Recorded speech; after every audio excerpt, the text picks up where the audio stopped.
Yo, we are back. Thank you guys for joining us. This is Grassroots Podcast. Be sure to subscribe, hit the notification button to be notified for our latest and the greatest episodes, as well as make sure you get in tune, get down, and join our Discord where we talk about gaming, everything stocks, and everything else in between. I am one of the hosts, Brandon Killabh Hall. I am the regular Nas, aka Vintage Siri Nas. I am Wylson, aka LA Nas. We're not in LA no more. We're back on the East Coast.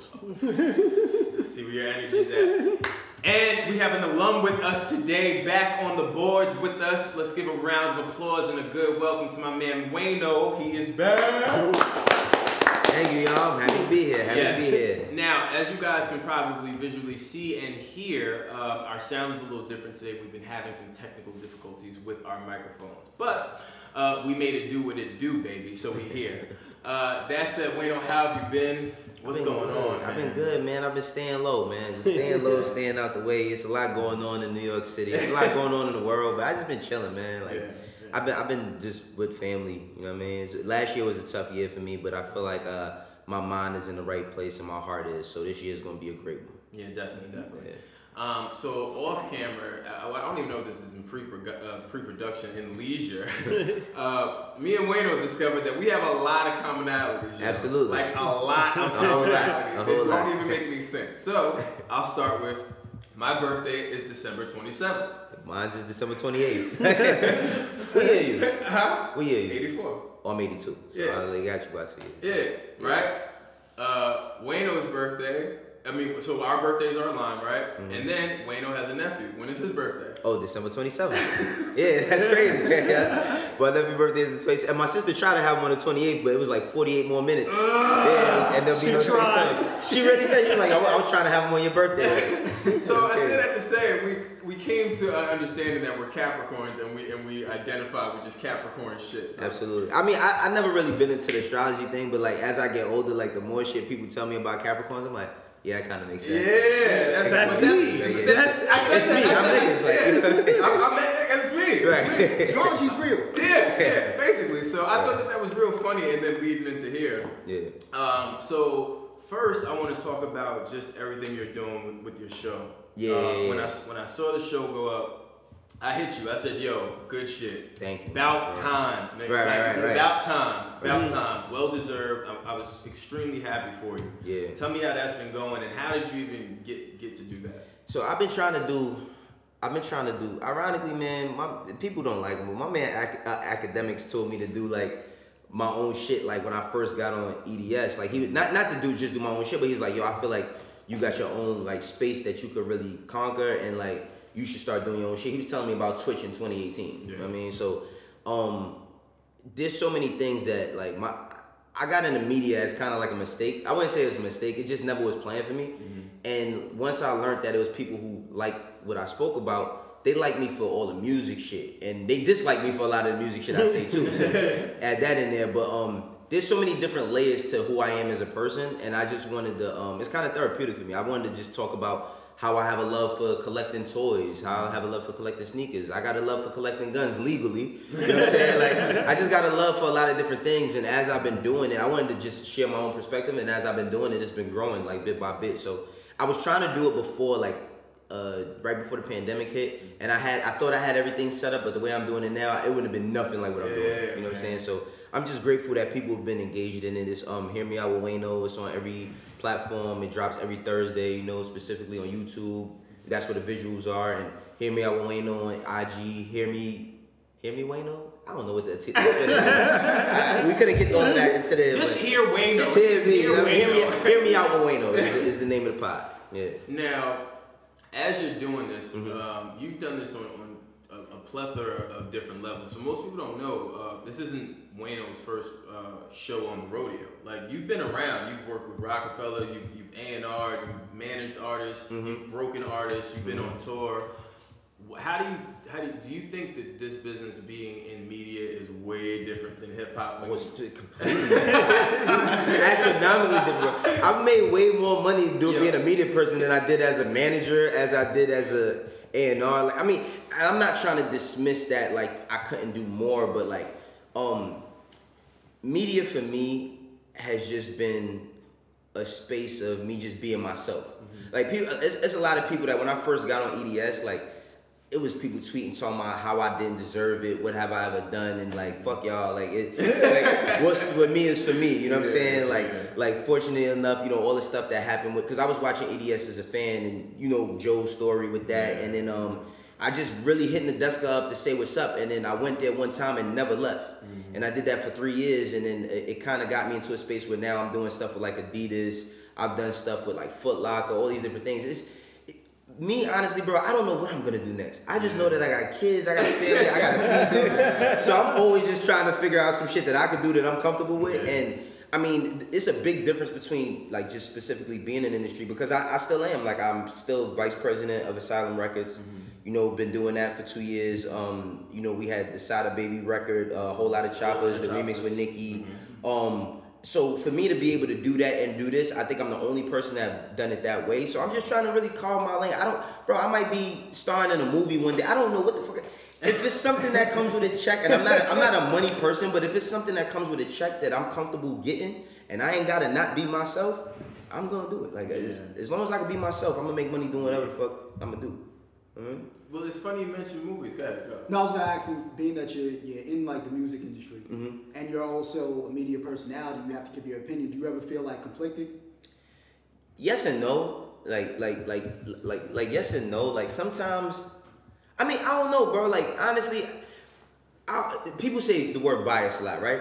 And bias, like the thing about it is that everybody's biased to certain people. Yeah. Like I want my man to win before I want you to win. Like of course. Like but like as far as giving my opinion, I think that there's levels to my opinion, because I don't feel like there's things that's meant for camera and there's things that's not meant for camera. I don't give a fuck what nobody say. People be like, oh, you gotta be one way all the time. No, it's certain shit that's meant for camera, and if you have a relationship, there's certain shit that like I might allude to, but when I see you, I would rather have a conversation with you than just trying to put you out there. Like I'm not no salacious person, bro. Like I don't like every time I interview somebody, I'm never talking about like who you dating or like the contract. Like if you got a case, like I put money on people's books every month. So it's like I'm not gonna be asking you what's the status of your freedom. Like I'm not gonna. I don't work for CNN. Like that's not what I do. And then also like when I was on EDS, I had to talk about certain topics on the show because that's what was going on. It was a hip hop topical show.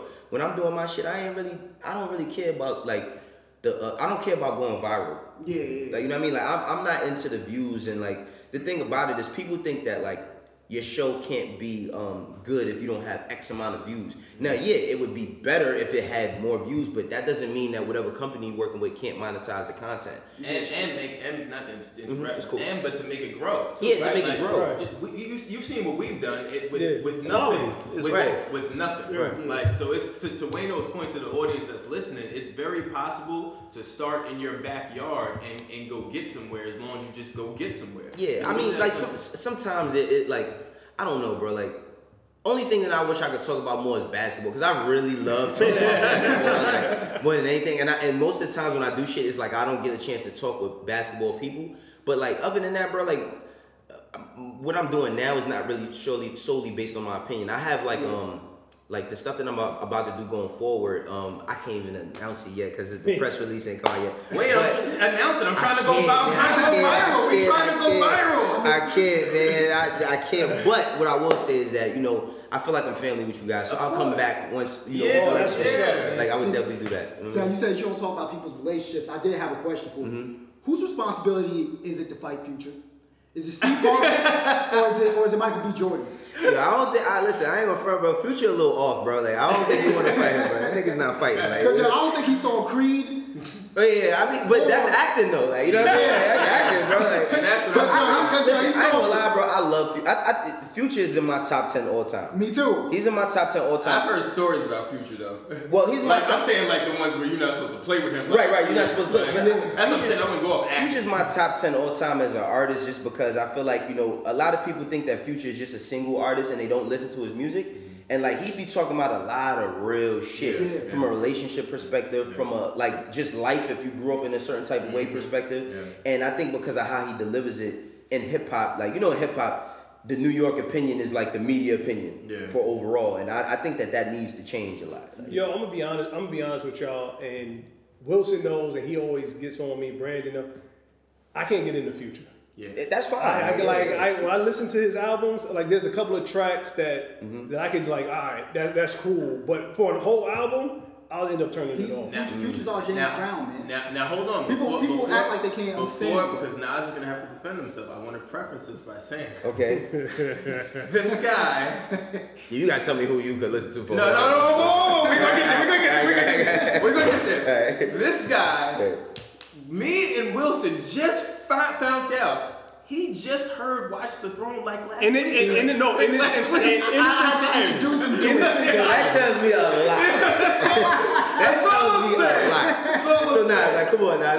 Nas, don't see. Help him out. I was gonna bring somebody up as a joke, but I don't want to bring him up there. Like, I'm like, so who you be listening to? Nah, but you know what I learned, bro, is that like, you know, like as I've been growing in this shit, like your opinion is your opinion. Yeah. It's not the standard for all. Like, I don't know if y'all seen, but I did bootleg Kev's podcast. And Kev, I didn't bring it up. Kev started talking about Tupac. I don't fuck with no other podcasts. All right, cool. I hope you fuck I'm joking to the audience. We're joking. We love everyone. It was a conversation about, like, he was talking about Tupac, and then he said something about Lil Wayne, and I was like, I don't care what anybody says. Lil Wayne is a better rapper than Tupac. Facts. He's a better rapper. Like, I'll agree with that. He's a better rapper. Now, I'm not talking, like, when you say that somebody's better in a certain space, it's like, oh, you saying that he can't fuck with him? No, I'm not saying that. Yeah. Tupac is one of the greatest artists of our generation, ever, like, of all generations. Yeah. But I feel like as far as rapping skill, if both of them was on Funk Flex and they had to rap. A freestyle? Yeah, like, I'm talking about that. I'm talking about skill, like, skill-wise. Lil Wayne murder. Tupac had a lot of the same flows with a lot of shit. Yeah, all right, hold on. So if we're talking just lyrical, if we're talking just lyrically, right? Just talking lyrically. If we're talking lyrically, I would give Wayne the edge. If we talking overall performance, lyrically, performing, energy, content. Listen. But see, I'm still going wait a second. Hold on. Wait a second. Hold on. That content word is very tricky. Because people always act like the only way you could be a good rapper is if you rapped about how much you love the sun coming up in the morning. Yeah. You know what I mean? Like for real, right? If you rap about life and like, bro, you can have negative messages and still be really good. Like everything doesn't have to be save the world or save black people or save hip hop. I love, bro. We're not gonna act like NWA was talking about killing the police and killing niggas in their neighborhood too. You know what I'm saying? Like Public Enemy, like they had a certain narrative that they ran with. I'm just saying that like. We gotta stop thinking that music is all just this one space where it's like, cause Tupac had a song about everything. He talked about saving niggas and killing them. He talked about fucking bitches and respecting women. But like people always reduce Tupac to being this positive figure that he wasn't positive all the time, bro. Like, but that's my other thing too. I'm not saying that you said that now. No, but I was saying that to somebody else. I think were we having this conversation? We were talking about something about. How people are always positive all the time. At least I feel like there's. Yeah, I don't like that. I'm positive a lot. I'm positive too, but I mean, listen. Alright. I'm a Capricorn. I know you could be negative too. Oh no, I'm mad negative. I'm mad negative. I'm mad negative. Bro, I'm mad negative. I'm mad negative. So this is my thing with me, right? Like the reason why, because a lot of people be, I've gotten flack for that. Real quick, not to cut you off. Help the people understand me, and maybe I can help them understand you. All right, so let me say, all right, the reason why I'm positive, bro, is because I grew up around a lot of negativity, bro. When you come, I have the words tattooed on me. I have 2 street signs tattooed on me, and the street signs say nothing and no hope. That's because every day I came outside when I was a kid, I had nothing to look forward to. Yeah. Like that's not an easy way to grow up, right? So because I went through I'm not married to my past, but because I went through so much like turmoil growing, and with that being said, I didn't have like my mom wasn't a drug addict, like my dad wasn't beating my mom, but I went through shit like everybody else. But because I went through so much, I try to live my day to make every and anybody else's day better. That's just how I try to be. But the downside to that is because I'm so positive, when something hits me wrong, I go to 1,000. Like I take it to the furthest extent because I just like to protect my peace so much. You feel me? So I mean, I'm positive a lot, but like bro, it be days where I be like, man, fuck everybody. No, you know what it is? Oh, my fault. Oh no, I was just gonna say I think there's power in power in negativity. Absolutely. Sometimes. Because when we had on Clinton Sparks, you know, he had his book about how basically saying anybody can make it in rap. And I was like, whoa. Anybody else like that? Some people that are really trash. Yeah. And he was like, no, you can't say that because No, you can what's definitely trash say to that. you might be exactly. There's trash out there. But you need that as a rapper. You need that feedback for people to be like, I don't really like this. But I think that we need to be challenged. Like if I say that something isn't good because I dislike it, that doesn't mean that I think that you'll never do anything in life. I just don't like what you're doing. Now, you can take that and run with it, or you can succumb to that and say, well, Wayno said I'm never gonna be anything, so I'm not doing that for that. I'm just giving my opinion. You know what I'm saying? Like, that's what I'm saying about opinions. I get so much flack for having an opinion. It's like, people be telling me like all types of negative shit, like, yo, you should die. You know? I'm like, damn, just because I don't like this nigga's song, like, you know what I mean? I'm Like, on a much lower level than you. I've heard that. yo, bro, it's crazy. No, Somebody said they want to piss on my grave. Bro, the Lil Wayne Tupac shit, bro, it's like, first of all, I be looking at these kids like, bro, I was like 13 or 12. I was 12 when Tupac died. Where the fuck were any of y'all at? Like, you can't tell me about. Like it's no different. It's like a person watching YouTube videos and telling you how Michael Jordan wasn't this or that. And we grew up watching Michael Jordan. Like, I couldn't stand that nigga, by the way. For real? But I shouldn't say that word. But I couldn't stand Michael Jordan. I was a big Knicks fan. That's why. He's a diehard Knicks. I'm not saying he's not. He's the best. I have him up there with. You're just Michael a Jordan. diehard Knicks fan. diehard Knicks fan, You're it's gonna different, always. though. It's ingrained in you to hate. You want to know what I know about you? What I want to know about you? When you was playing basketball, who did you call out you were? Ooh. Remember that when we was kids, bro?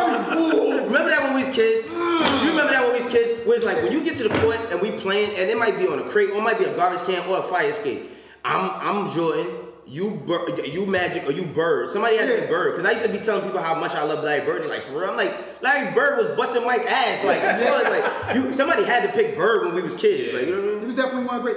You were a Clyde Drexler dude. You definitely wasn't saying you was John You was Stark. probably Kenny the Jet Smith. I got him as Dick Kelly. No, I thought I was AI. Come on, man.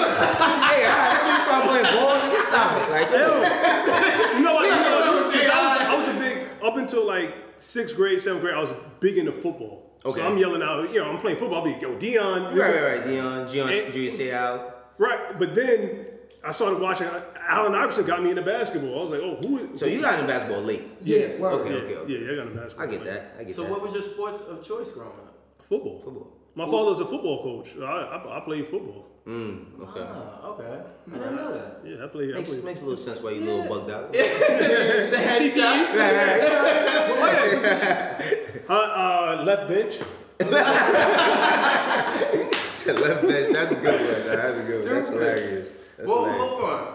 This is a sidebar commonality for the viewership. Both of these gentlemen are Muslim. Right. Mm-hmm. Talk about if you could give him any advice retaining your faith in this industry, what advice would you give him?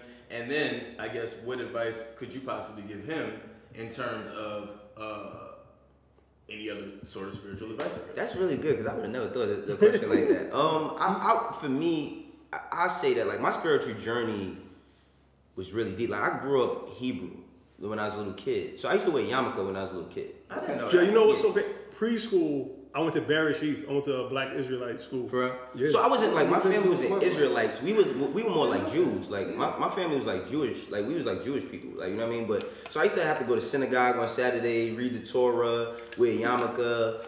Like, but then it was confusing because Christmas come around, we got a tree. Like, you know what I'm saying? It's a little confusing. And then like that led us, like my mom, it was my spiritual journey was my mom's spiritual journey. And that led my mom, like, we started going to the church and all of that. But like, every time I used to go to the church, I felt like, and I'm not saying this for all churches, but the churches we went to was kind of like judgmental to the people who were coming in. It was like, if we all here for one common goal, which is to praise God, why y'all talking about what people rocking? You know what I mean? Like, so that kind of rubbed me the wrong way. Ironically, I found Islam through music. Because I became Muslim because when I was working at Rockefeller, I was around state property, and out of 7 of the members, 6 of them are Muslim. So I was around Beanie Siegel a lot. He's Muslim. Freeway, of course. Petey Crack, Oskino, Sparks, they both Muslim. And Neef. Sparks was Muslim? Yeah. And the only one that is Muslim is Chris. But Chris's brother is Muslim. Like, Philly is a big Muslim. Like, Philly's like Newark. You know what I mean? Like, it's a big Muslim town. And the way I actually found Islam was like living with Beanie Siegel and him getting me to read different books every day, and then I took my shahada. I actually took my shahada in Bean's living room. That's so dope. so That's dope. the way I like with Islam, I found it by being in music. So the way I've been able, it sharpened me up as a man. So I also don't feel like, you know, I don't agree when people say that, like, you know, like a lot of Muslim people say Islam is perfect for everybody. I don't agree there, only because I like Islam it was what it was for me. So I don't feel like people should impose religion on anybody, because everybody has their own journey they have to go on.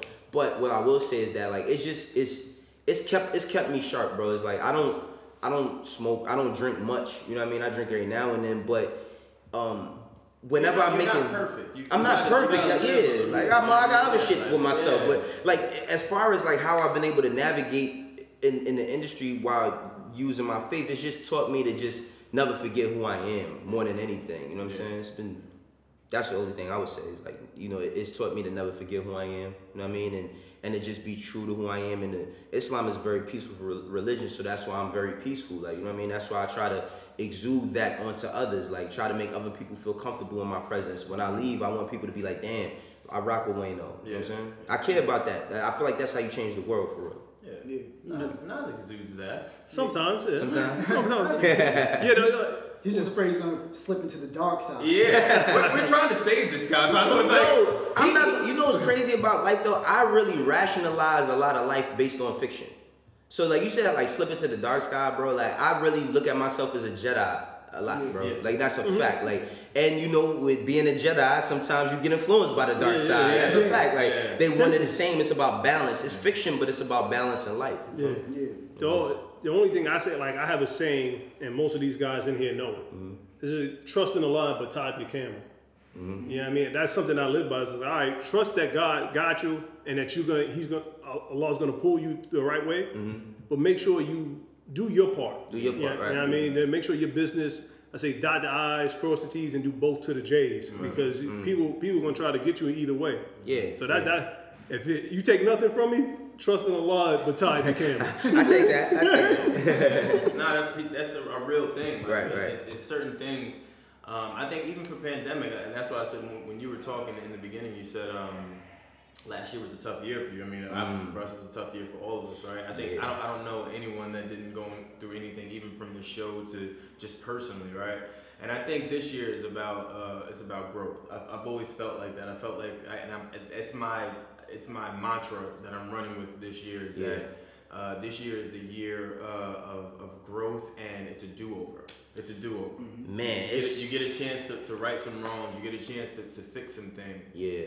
And I think that I'm going to continue to preach that, just because I feel like it's so pertinent. Like, there's so many mistakes that I've made in the past that where now I've seen them come back again, and I'm like, yeah, not this time, bro. I would say, like, just for myself, like last year I lost my dad. Not the COVID. My dad had cancer. He had cancer. Yeah, I'm sorry. Yeah, I lost my dad, and in January I lost my aunt, who was my dad's little sister, and then I lost my grandmother. And these is two. I mean, my grandmother, out of 8 grandkids, I was her only grandson. Yeah. So me and her had a bond that like none of my other cousins had with her. You know what I mean? We had a close. Me and my dad was really, really, really close. So like losing those people, like what I've learned about life is that life goes on, and it's like, you know, you can't sit around feeling sorry for yourself because you go through hardship. Because no matter what, we're always gonna continue to go through hardship. But the thing about living is just live life how you want to live it. You know what I mean? Whether it's you, your family, whatever. Because losing people to me, they were all like older. My grandmother was 89. My dad was 70, and my aunt was around like 60, 61. But what I learned is like at each one of their services, everybody spoke about the person that they were. So it's like, it just made me say like, yo, for however long I got left here, I know exactly who I want to be, because I know how I want to be remembered. I want to be remembered as something that keeps a person inspired, they want to go, they want to push. You know what I'm saying? Like that, it's really important for that. Right. Let me ask you, and I know we'll get to some topics, but one of my goals, and they know this, I want to be a humanitarian. I feel like that's what you want to be. You just don't know it yet. You know what's so crazy about that? Like, as many times as I've heard the word humanitarian, I really don't know the definition of it. I don't know what the definition of it is. I think it's just giving back to people. What it is the principle of that is you've done enough good in the world, at least the way I understand it. Yeah. You've done enough good in the world, and you've impacted enough good people in the world to where the people that select you, they select you because you've done enough. So my goal in life is to either do that or at least be considered enough. Because then I feel like even if I was considered enough, I did something in this world that will resonate and will live and will help people. That's heavy. So I would say think about that, because again, we have like minds. I would think about it because you have an energy to fix people and to get through to people. You know what's crazy about that? That shit also comes at your detriment sometimes too, though. Like, but that's why I've taken such a different stance. Like before. Hold on. What do you mean to the detriment of how? Your peace of mind. Yeah. So like for myself, right? Like, there's been times where like I thought that I was like helping not when I say help doesn't come with $1. You know what I'm saying? Like just giving somebody a time or giving them knowledge or giving them insight on something that can help them. You think that you could be building a person up when you're really like feeding a snake. Yeah. You know what I'm saying? And the thing about snakes is like I pay a lot of attention to nature, because like with humans we have like these minds, we think so different, we have all these different things, but with nature animals just they live how they live based on where they at. Yeah. That's how they live. Like, and with snakes, you could have a snake from the time that shit hatches out the egg or it comes out of another snake. You could feed it 100 times, take care of it. It will still bite you. Yep. Yeah. You know what I'm saying? Snake's gonna be a snake. Yeah. That is a fact. But that's his nature though. But you have to start learning how to identify snakes. Oh yeah. So my thing, the reason why I said it could be at your detriment is because like I also don't believe that like I should stop being the person I want to be because I could potentially build a snake. Exactly. I just learned how to deal with people sometimes. There might be people that you like that you still have to place a barrier in between because everybody can't have the same access to. Yeah. So that's kind of what I meant at your detriment, because man, it's like you could do some shit for somebody and really think you would think in your mind like, yo, I've not done something for them, but like I've been good to you. I've been good to you. Whether you had a difference with that person and y'all got past y'all difference, and then that snake will bite you. You be like, damn, you know what? I should have recognized that from the start. You feel me? Yeah. But also don't let that not like let you be who you like to be.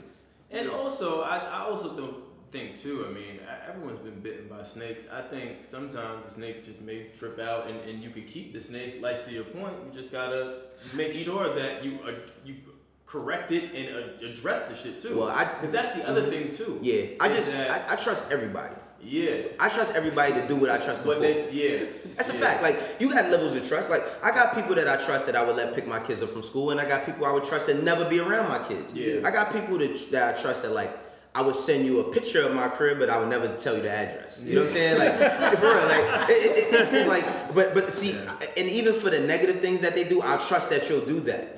You know what I'm saying? So it's like I trust. I have a level of trust for everyone, but it's just the access that changes. And that's what I needed to learn. That's what I needed to learn. I think we all needed to learn that. Like throughout our journey together, when we really think about it, that was the biggest piece for us. Is like, all right, we shouldn't take certain things so personal. You know what I'm saying? We shouldn't look at things like, oh, they were out to do this and that. No.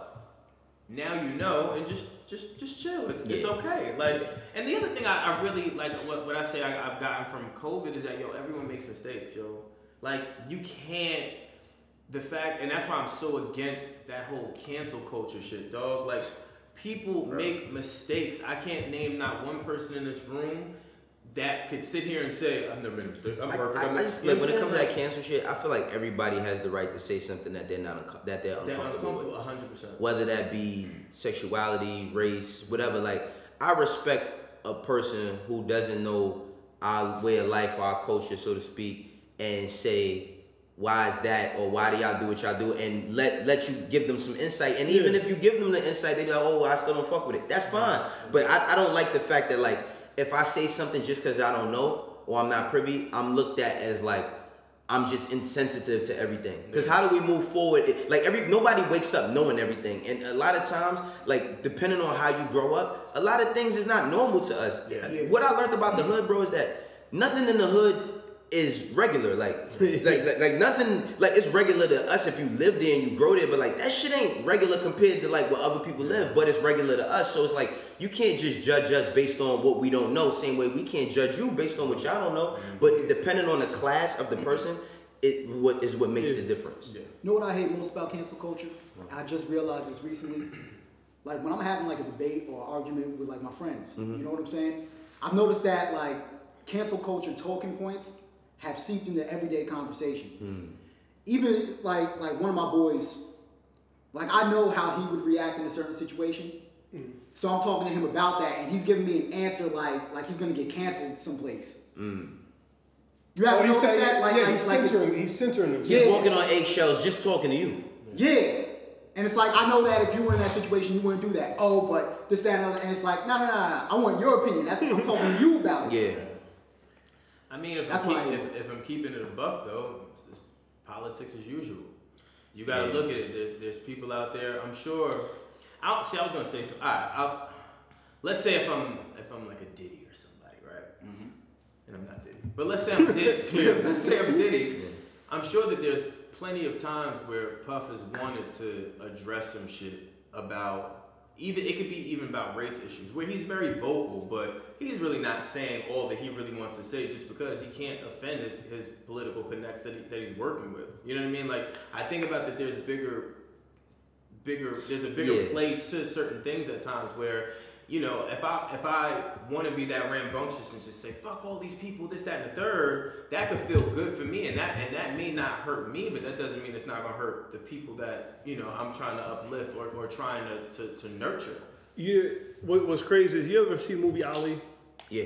All right. You saw when Muhammad is talking to Nona Gay, right? When she was like, "Yo, why you dealing with Don King? He talks black, lives white, and thinks green." And Muhammad Ali, Will Smith's character, answers her, clean-cut Muslims on the south side of Chicago is not going to get stuff done. And it's the same thing with I brought that up because you said Diddy. If he's in that boardroom and I need to get Wayno his own channel or his own show on prime time, I can't go out there and badmouth everybody. Correct. Because when I go to the boardroom meetings and the doors are closed, I need to get deals done. I need to put my people in position to win. And I think as a culture, that's what we have to learn. It's like, yeah, I want to say X, Y, and Z about this group, that group, and the other group, but I can't. As a culture, people gotta understand that people gotta pay their bills. Right. You know, I think that's the biggest misconception that comes with everything. Because what you said is perfectly right. But it's like, you know, I can't stand to see people who are not in any position say what they would do in that position. Oh my God. Like you can't. Oh my God. I hate the whole to see 6ix9ine thing. I felt like that. Huh? With The whole 6ix9ine thing, yeah. Well, so this is what. So it even with that, I hate talking about that kid. Let me be clear. And we've been critical of academics on the show. You know the show, right? Yeah. That I'd be worried about him, and I just want to say that just because. And you But know why? what I mean? Just because. I'm gonna tell you why you can't be. See, the Just thing about academics, bro. You gotta. because, The thing about academics is you have to realize, bro, is that like, see, the problem with hip hop culture is that because hip hop started in the Bronx, you know, and it was started in the street, people think that the street means street shit. It's two different things. Like when we were kids and we used to go outside to play, we didn't say that we was in the streets. That's what I'm saying. You get what I'm saying? So it's like we didn't say that like where you at? I'm in the streets. Like you didn't say that, you just was outside, right? We didn't call it outside. We just was going to play or going to be out the crib. Yeah. So people blur the lines between what hip hop is because the foundation of it is like it was like, bro, when you look at Melly Mel and all these guys, but they was dressing crazy. Like the same way how people dress crazy now. Like they was dressing just as crazy in the 70s, early 80s, and wearing sheer shirts and fucking bell bottoms with briefs on and all types of weird shit. You know what I mean? And like then it switched in the 90s to a little bit more grittiness and all of that. And not just in New York. Like you think about the Ghetto Boys. I think even with the Outkast, with Outkast, even though their music was different, it wasn't viewed as street music. You know what I'm saying? But if you Atlanta, where they come from, was the streets. You know what I'm saying? So people look at all of that and say like, oh, like they act like everybody supporting this, like hip hop is this mafia that everybody abides by these rules in, right? Yeah. When I talk about academics, bro, he's a civilian. Yeah. Would I ever be cool with a person like 6ix9ine? Absolutely not. Can I say, like when I think about like that whole shit, I'm not talking. When I think about 6ix9ine, I don't think about like what he did. I think about prevention. That's my point, though. That's my point. I'm about prevention because it's like this, bro. It's like he used that gang affiliation as a tool to be more seen because a Mexican kid that's a blood around a bunch of black people makes absolutely no sense. Yeah. So people are gonna look at it. I mean, it's like a pimple. You know what I mean? Like a big ass pimple on the face. Like you're like, what the fuck is that? Yeah. You know what I mean? Like you're immediately gonna point that out. Now that whole telling shit and this, that, and the third. Let's not even talk about anybody telling. Talk about how you could keep a kid out of a gang so that they never get into that position. Yeah. Talk about like even at the point where the gang had an artist like that, somebody stepping in, which is still hard to say like, yo, bro, y'all could be the biggest label on the East Coast if y'all change like the trajectory of what y'all doing. But at the same time, the streets was their nature. I can't tell it like I can't tell it. It's hard to tell a person not to rob to eat when that's how they've been eating for their whole life for them being in the street. Yeah. It's more deep-rooted conversations into that. But like, bro, academics, what people have to understand about academics is that he's an entertainer. Yeah. I mean, he's an No, entertainer. I totally understand that, but I also understand, much like you've been around, how while he's an entertainer and while he is a civilian of sorts, civilians can get hurt too. Absolutely. And there's a lot of people looking for this guy, and somehow he keeps having to turn up with the exclusive. So I worry about it just because I see the dude is talented. Joe knows him, you know him, everyone's vouched for this guy. I've never met him, not once, but it worries me. He's a good bro. He's a better person than people think he is. I'll say that because I know him a little differently. I spent 3 years every morning with this dude for 3 hours a day, like for 3 years. You know what I'm saying? So it's like I know him in a capacity that people don't know him in. The thing that people always get misconstrued is they just don't. He says a lot of shit that's correct. They just don't like him as the messenger. Yeah. That's it, bro. It's like if it was certain people saying certain shit that he says, they'd be like, oh, like he's kind of right. But it's just the messenger. You know what I mean? Like even when it comes to the exclusives of the content, people get mad at him for posting the shit that other person post. He doesn't make it. Like he doesn't make the content. Well, that's if I'm being honest. Early on, I thought that. I'm like, yo, why is he making this fucked up content? Oh, nah, he's not making it, bro. I mean, he's giving, bro. He's a commentator. You know what I mean? He's a commentator, but people got to stop wanting. That's the problem. And remember, now we was kind of having this conversation offline. Like, people want other black people to be responsible for all black people. Yeah. You know what I mean? Like, okay. Y'all can go ahead and have that conversation right now on this pod. No, that's a fact. It's like, bro, like, I can't, because I'm in music, I'm not responsible for every nigga who raps and picks up a gun and shoots somebody. Yeah. You know what I'm saying? All I can say is, that's kind of fucked up. If you don't see that that's fucked up and you keep doing what you're doing, you'll find out it's fucked up into your 40th year in prison. You know what I'm saying? Like you'll figure out it's fucked up one way or another. Eventually you're gonna figure it out. For real, bro, because it's real shit. It's like, when I look at like even like the diss records of today, diss records when we grew up was more about, all right, we might have had an interaction at a show that I didn't like, but you can't fuck with me as a rapper. I'm better than you as a rapper, and I'm gonna show you why in the bars. Yeah. Now it's like, yo, this nigga was in my girl DM. You know what I mean? Like or cause all these kids that be killing each other, when you start looking at these kids all grew up together, bro. They mothers know each other. They went to the same AAU programs and shit. And you're like, well, what went wrong? And I think that the thirst for clout or the thirst for attention because I'm tougher than you or you're tougher than me or you can't fuck with us in the street is where it's all going astray. You know what I'm saying? And I care, but like I don't care about y'all more than I care about my kids. So it's like y'all got to start figuring out that your life has value. Yeah. Go ahead. No, I was just gonna say I don't think academics is gonna get touched because he's very vocal about. No, he's never. He'll call the cops. But it's not even you're not gonna catch him. Like, bro, he's not saying that's an impossible, but bro, ultimately, if a person ran down on academics and did something to him, what you doing? What you doing it for? Because he's decided to be friends with 6ix9ine or because he's being... Now look, Rory and Maul got a different argument. You know what I mean? I was about to say that. They got a different argument. But I'm talking about like, bro, if you... Like, now think about this. If you're an artist, first and foremost, you're one of the most recognizable people on a daily basis. Yeah. So if you decide to, or you have one of your homies decide to do something to this man based on what? Because he said that you was trash, or because he don't post your shit, or because he antagonized the beef that you antagonized with another person that y'all was on some dumb shit with. Yeah, I want to touch you because you're fueling this, and you're fueling it though. Huh? You're fueling. It's like, bro. So it's different levels, right? So look, it's not the same, but like Jake Paul and Logan. I don't know which one of them white boys is which, but them versus I don't know which one is which, but them versus Floyd Mayweather, right? Because it's really one of them is fighting Floyd Mayweather. It's the brands versus the brands, right? Yeah. I think that academics views the shit as like on some Don King shit. Yeah, he views it on some Don King shit, like. Oh, word, like, cause Don King used to hang with Mike Tyson and go hang with the nigga that he about to fight. Yeah. You know what I mean? And antagonize the situation because you want good product. Now the product, unfortunately, it falls into the streets. Yeah. When we talking about hip hop, what hip hop niggas gotta figure out is that you are not gangsters, bro. Like, I always give this analogy.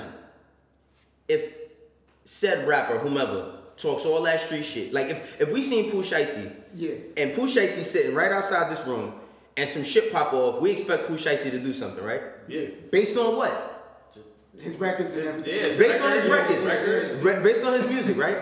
Nigga, if Arnold Schwarzenegger is outside this room and niggas start shooting, nobody's looking for him to pull out a Desert Eagle and save all of us.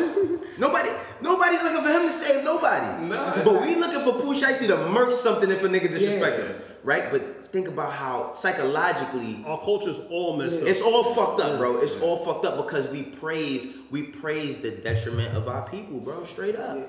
Yo, you know how they always have like the if you're a rapper and you go to LA or you got to check in and that. Yeah. I always wanted to do the white rappers have to check in. No, that's it. We were just talking. We was just talking about that. Is there a white check-in? Who would be like the That's what I'm saying. Like the Jeezy touchdown. The white check-in is going to Rodeo Drive and going shopping. Like, that's the white check-in, bro. But I was curious. Do they have to check in the same I way? wonder that. Yo, So stars don't have to check in. So checking in, and one of my homies gave me this gem about checking in. Checking in wasn't always some shit in the streets. Checking in used to be some shit that started in the South, where if you went from one town to the next, you get with whatever people that's in the next town to make sure that you're all right. Yeah. Right? Now, going to LA and being around, I done been around the top blood, the top crip, all these motherfuckers. I understand why they do it. I truthfully understand why they do it. That why they make people check in, because end of the day, bro, like we saying this, right? I come from poverty. If I go to another city, I don't want to go to where's the most poverty. Like, I don't want to like, oh, y'all niggas got roaches too? Y'all got y'all got rats too? Like, well, so do we. That's our common ground. No. I look at it as this, bro. That shit, that checking in shit is a business. Yeah. That shit is a business because every time, it's not always like somebody saying like, all right, if you want to be in LA and you want to run around, you got to give me money. What it is that, all right, y'all niggas is on some gangster shit, whatever the case may be, cool, but my nephew rap too. He's trying to make it. Fuck with my nephew if y'all want to be out here.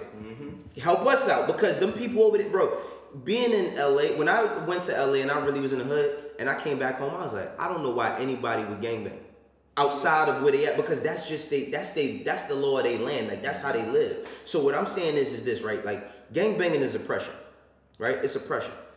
But people want to be a part of things. Yeah. So I understand why I can't tell nobody in New York not to be a blood or a crip or a Latin king and yet that whatever you want to be. But what I will say is this is like, niggas be doing all of that just to go somewhere to validate themselves and say I was there. If you gonna be a blood and you go to a blood neighborhood in LA that you connected with, go talk at the school. Yeah. Use your presence for more than that. Kids is doing good in school. Yo, let's do a pizza party for the kids. Let me use my presence for something more to help my, because one common thing I feel connected to black people everywhere. Yeah. But use it for that. Don't use it to be like, yo, look y'all, I'm in the 60s. Yeah, I'm with all my jewels on. You know what I mean? With my watch, nigga, I got on my Balenciaga. Ain't nobody gonna touch nothing. Don't do that, bro. That's walking into a lion's den with a steak suit on. Yeah. For real, bro. You gonna get bit. Like, it's just a fact. Yeah, I don't know why our culture has that. Like, we were just talking GNR, Guns N' Roses, Motley Crue. Right. These dudes hated each other in the 80s. Like, the cats is fist fighting in downtown LA all the time. Nobody ever died. They never came to guns blazing. That was just like, oh, yo, don't mention Motley Crue while I'm doing my interview if I'm actual. I don't want to hear these dudes' names. Motley Crue, yo, don't mention Guns N' Roses. We do something different. Yeah. But for whatever reason, African Americans, our people are considered like a monolith. Like, we have to, like you said, talk. Go ahead. No, my fault. We have to one person represents us all. When white crime happens, there's no, let me hear what Elizabeth Taylor has to say. Yeah. It's like, but we got to hear what Eddie Murphy has to say. It's like, for what? But we the only people that look for entertainers to lead us. Yeah. Like, bro, like as much as I love every basketball, I love the NBA. I feel like NBA is real life superheroes, right? As much as I love them, when some shit pop off in the hood, I'm not looking for them niggas to speak for me. You know what I mean? Like, I'm not, and the problem that I have with like media and all that is every time something happens in the hood, they don't use like there's tons of like great black activists that we could champion, but everybody wonders what Kendrick Lamar thinks. I don't give a fuck about what Kendrick Lamar thinks. That nigga rap. Like, you know what I mean? Like, I'm not looking for the nigga to make the next "We Gonna Be Alright" because we're not alright. You know what I'm saying? Like, we're not alright. We're not. Like, I'm looking for somebody that's on the ground, that's doing this shit for real, who is the Kendrick Lamar in that field, to say, yo, this is what needs to happen. But that's my problem with white people, because they always speaking on our shit. Yep. And I said this, I forgot what I said this on, but I'm like, could you imagine, my nigga, a mass shooting happens in a white suburban neighborhood, and the first nigga you see on the news is me talking about what they need to do? Yeah. That'd be dope. That's what needs to happen. But that's what they be doing for us. That's how it changes. But that's what they be doing for us. It's like, yo, some shit happens in the hood, but because I'm very big on Second Amendment, bro. I'm very, very, very super big on Second Amendment, and every time some shit happens, bro, like they penalize like gun owners for the shit that white people do. Like, all right, like white kid goes into school, shoot up the whole school. All right, y'all, we making it hard to get gun licenses for the good people, yeah. For the people who ain't doing that shit. What do I got to do anything with that? No. How about we create a stop and frisk for white people? I want stop and frisk laws for young white men who carry book bags and duffel bags. Yeah, absolutely. Stop them all the time. Bro, you know how many times police done told me I fit the description? Y'all know that would never happen. It would never happen. It's just a joke, but I would love to see it. It would be a great skit. Like, it would be a great skit. It would be. Yo, realistically though, there should be some sort of psychological test that every kid at some point in school has to take. I agree with that. You know what I'm saying? So you can start to like kind of like weed these kids out, kind of in target white kids. But I'm not mad. They do it to us. I'm not mad at therapy starting from a young age. Yeah. Because there's a lot of stuff that white, black, Asian, whoever, people are going through shit at home. Absolutely.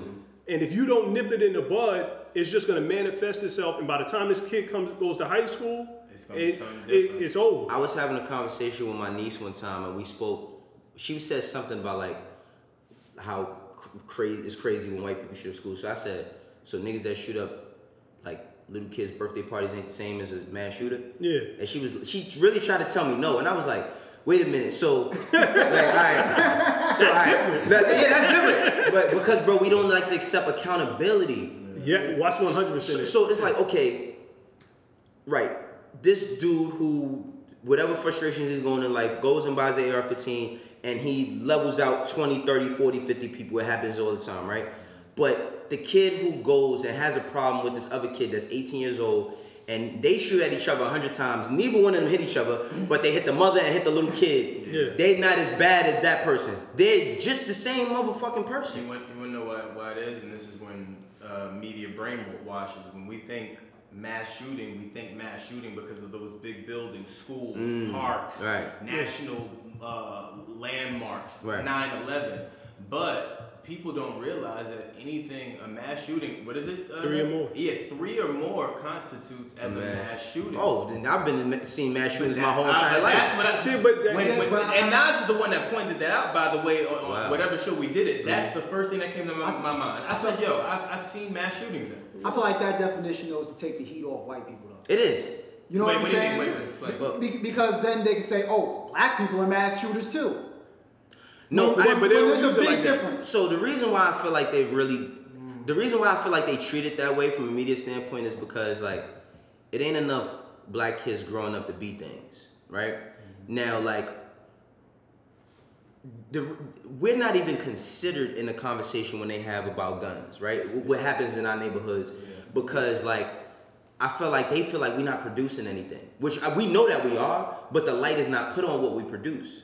As far as like, and I'm not talking about artists, I'm talking about like, there's great kids from my neighborhood that have gone on to be authors or fucking film directors. My best friend never went to film school ever in his life, did a short film that was 7 minutes and is winning new best director, all types of shit. So we produce talent, right? We produce a lot of talent in a lot of different ways. Like talent isn't always about entertaining in a certain space. Like, but I feel like the reason why it's not looked at it the same is because they safe in their homes and they're like, oh, well, let them sort that out because they hate each other. That's why when a police officer kills one of us, it's like, yeah, they kill each other anyway. Like, you know what I mean? Like they kill each.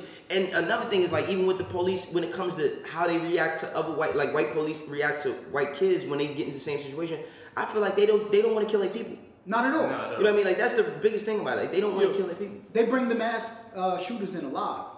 Oh yeah. When we get killed by police or random white people or whatever, they start looking into the victim's background, like, oh, his father was a drug dealer. Yeah. That ain't got nothing to do with this man getting killed or shot. But even if it, my thing is even if it did have something to do with it, it's not looked at with sensitivity. Yeah. See, the thing is like when a mass shooter goes through something, it's like, yo, but he was such a good kid. He used to feed the rabbits down at the park or something. You know what I mean? So it's like, all right, yeah, like maybe because I didn't have my father led me down a road, because that's an issue that in our community we don't address. We address it with women, but we don't address daddy issues with men enough. Oh yeah, she's doing what she's doing because she don't got a daddy, but this nigga, or whatever she's going through because she ain't got no daddy. But niggas is robbing, stealing, killing, and that's not because they ain't got no dad. Like that's just because we in the hood. Like my fault. No, I was gonna say that again. It all goes back to culture, right? Mm-hmm. I'm gonna steal something from Bones, the OG blood from LA, when he said it's easy to kill a nigga, it's harder to kill a brother. Just our verbiage. Wow. If I say like, yo, Wayno's my brother, but I got an issue with him, right there in my head, he's my brother. Right. So I'm gonna go talk to him. Right. If I say, yo, that nigga Wayno from down the block, the aggression just came out just saying that. I'm gonna go handle him. Oh yeah. I'm not gonna talk to him. Yeah. I'm gonna talk to my brother, but it's easier to kill a nigga than it is a brother, basically. Yeah. I think we hold ourselves on this like also somewhat in this like death pedestal, where like I seen a meme that, well, it wasn't really a meme, it's something somebody wrote where he was like, I'm from New York, where if you got beef with somebody that's a killer and you don't come outside to die, then you pussy.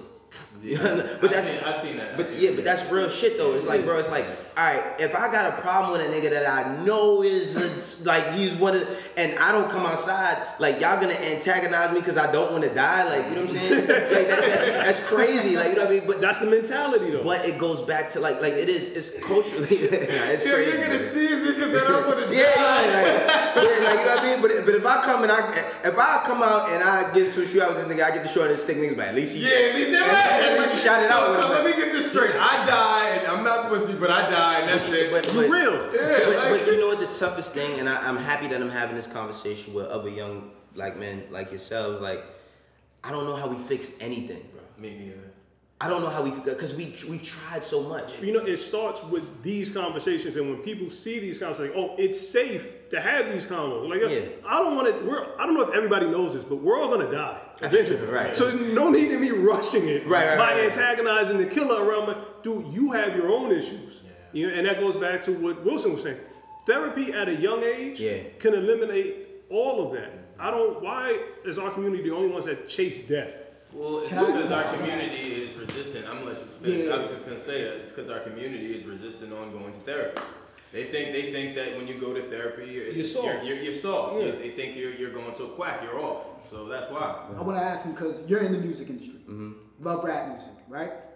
Do you think rap music plays any part? Absolutely. Like the violence, what? Right? Absolutely. It plays the biggest part. Because when you think about like them talking about shooting niggas or whatever, shooting people. You envision black people. Bro. Yeah. I think even when the white people listen to it, they're not seeing white people dying in their head. It's the biggest part of it. It's like, my fault. It's the biggest part of it. It's like, I play a lot of tug of war with myself on that. Yeah. Because it's like, as much as I don't like songs, as much as I don't like niggas to get killed, I like songs about killing niggas. Like, I'm not gonna lie. Like, just keep it full story. Like, bro. But at the same time, it's like, that's why I feel like the lines get blurred as far as like entertainment versus real life, because it's like, man, like you said, you had a brother, a family member that's doing life. I got a friend that's doing life and like for murder, and like I don't even be knowing what to say to him when I pick up his calls. Yeah. And he'll give me so much life when he calls me because now he has time to reflect on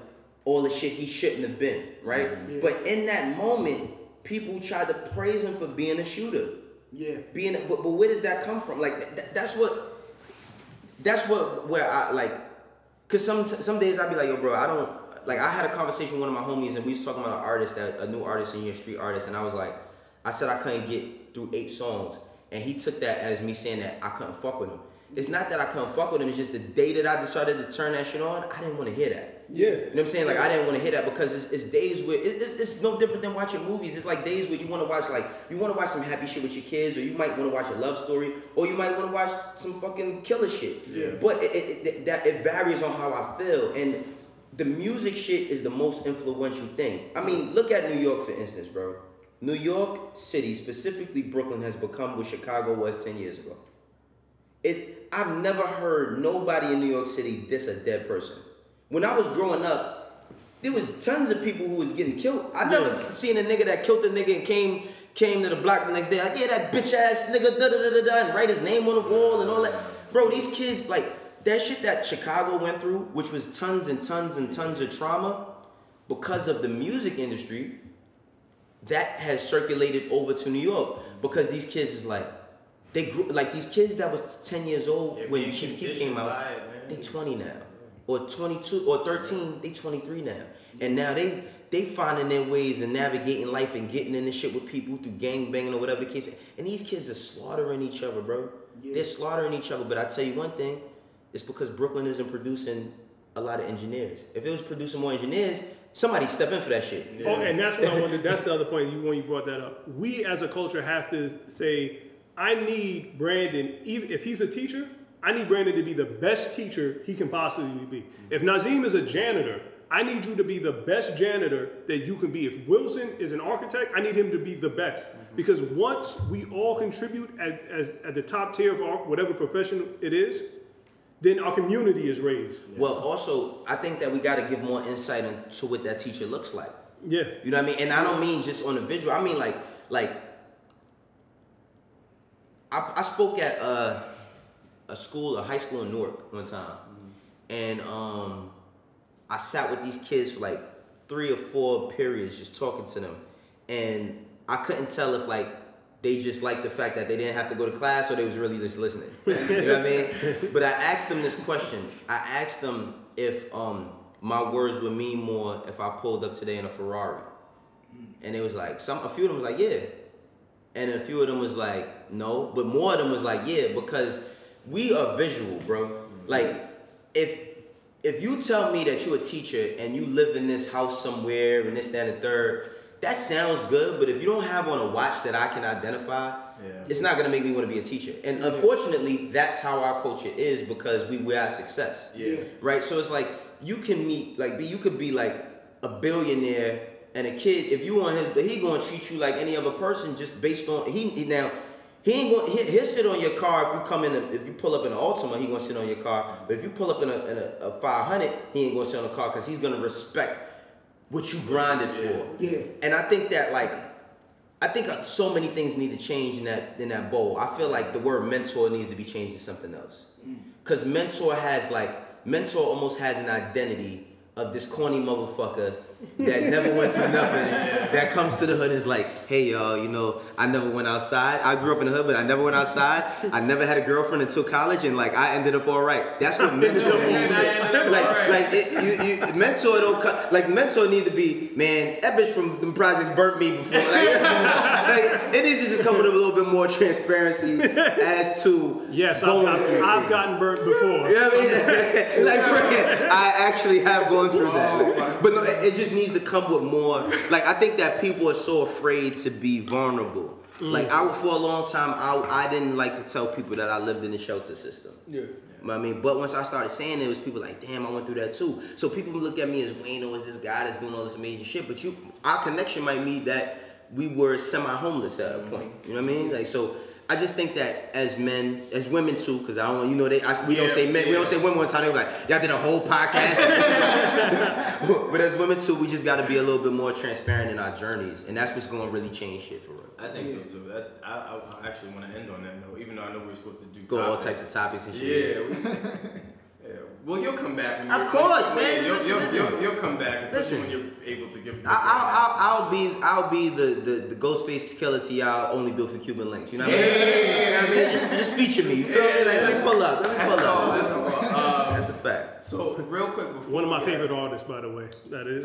It's making more sense now. It's making more sense. Like, yo, what's up, future? Nah, I'm fucking with you. Now listen, but he tell him who your other favorite artist is. Ghost, 40, Nip.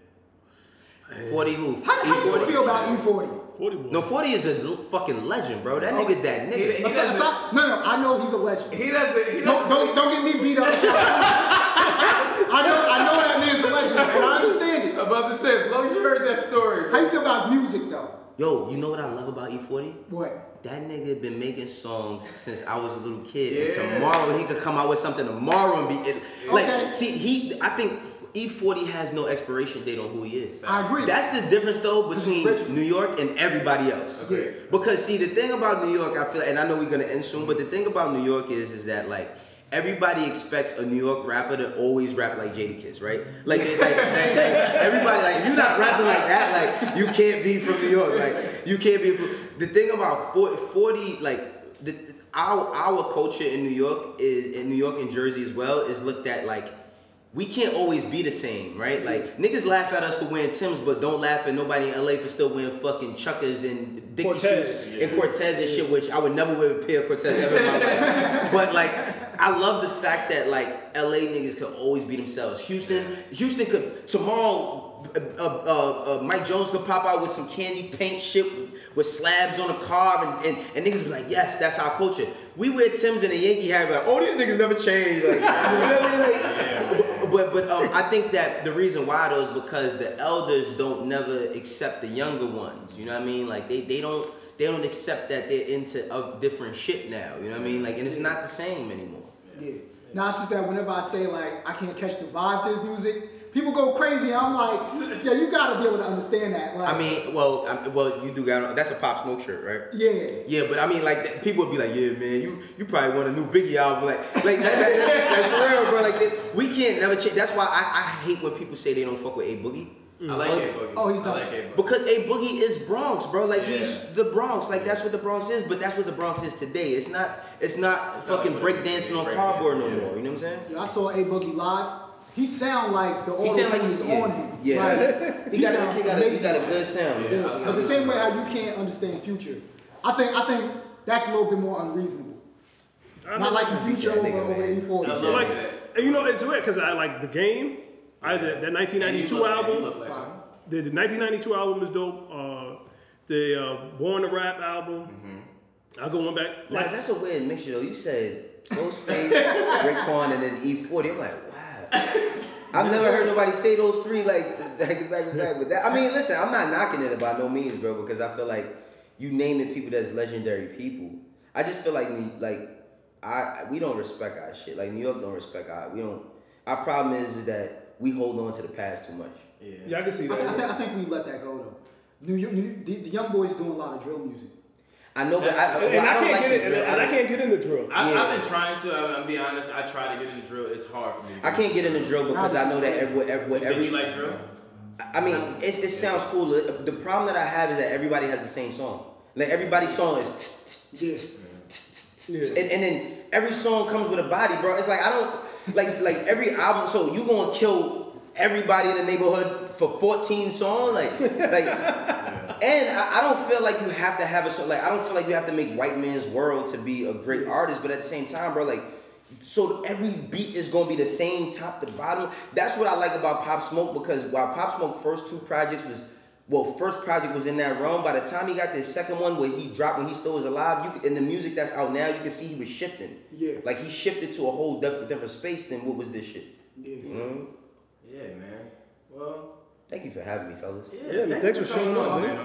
I appreciate you, man. I appreciate y'all. You've always been a good guy, man. I try to be, man. I try. That's all we can do. That's all we can do is try. Don't take that for weakness. I was about to say, we're fucking Capricorns, right? Yeah, don't take that shit for weakness. Because I have a couple people that then tried to play around and they learned the hard way. Well, naturally, that's how that comes. That's naturally how that comes. Yeah, that's how people learn, man. That's awesome. Sometimes you just stop. Just stop right and here. just relax. I'm trying to have a conversation. Yeah, that's all. We're all gentlemen. I'm not gonna front. I told one of my boys, he's like my brother, that Wayno was coming on. He got mad excited, yo. Yeah. He's a huge, he loves your opinion. Oh man, I tell him I appreciate that for real, man. Super chilling. Well, shit. Tell him to listen. Link. Turn this camera here. So, friend, what's your friend's name, Wylson? Super chilly. Ayo, super chilly. Nah, son, I'm out. Super chilly the magnificent. That's what I'm saying. Yeah, word. Super chilly the magnificent. No, he's an artist. He's an artist. No, it's fine. Oh, he's an artist? All right. Yeah, that's not his government. Oh, okay. I thought I was about to say, whoa. Okay. Wilson doesn't know his government. Super chilly. Thank you for the support. Make sure you go like, share, and subscribe to our YouTube channel. Right. Be sure to hit the notification button to be notified for your latest to the greatest episodes, as well as make sure you get in tune, get down, and join our Discord where we talk about stocks, gaming, and everything in between. We want to thank Wayno for coming on the show and, as always, showing support. I am Brandon Killabh Hall. I am the regular Nas, aka Vintage Sherry Nas. I am Wylson. And as always, we have Chris and Civ here. Maybe they will speak. And I'm Wayno. Yeah. Get Me Out podcast with Wayno. Peace. That was fun, y'all, for real. Yeah.